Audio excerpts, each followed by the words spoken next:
अब ये 5 फरवरी आ रहा है, योम यकजहती हम कहते हैं, कश्मीर डे मनाया जाता है।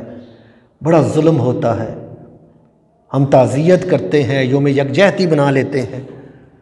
भारत वाले हिंदुस्तान वाले इतना जुल्म कर रहे हैं कश्मीरियों पर।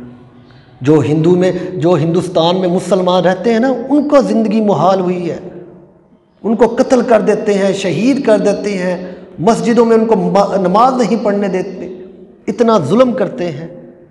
ये कश्मीर वाले, जम्मू कश्मीर, कब से उन्होंने कोशिश कर रहे हैं कि हमें आज़ादी मिल जाए, आज़ादी मिल जाए, लेकिन वो बड़ा जुल्म कर रहे हैं कश्मीर वालों पर। जवानों को शहीद कर देते हैं, औरतों पर जुल्म करते हैं, उनकी इज्जतों को हिफाजत नहीं है वहाँ पर।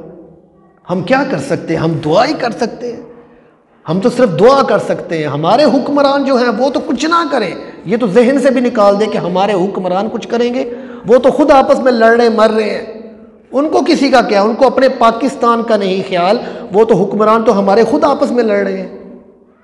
हम मुसलमान तो सिर्फ दुआ ही कर सकते हैं कि मौला इनको इन परेशानी से दूर फरमा, ये कश्मीर वालों को आज़ादी अता फरमा, अपने हबीब के सदके इनको आज़ादी अता फरमा।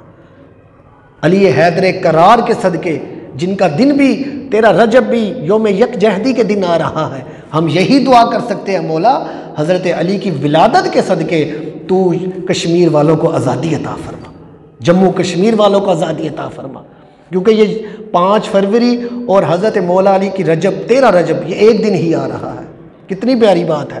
तो हम दुआ ही करेंगे, मौला तो हज़रत अली के सदके इन जम्मू कश्मीर वालों को आज़ादी अता फरमा, काफरों के जुल्मों से इनको निजात अता फरमा। जहाँ भी मुसलमानों पर जुल्म हो रहा है, हम दुआ करेंगे, मौला उनको जुल्म से निजात अता फरमा।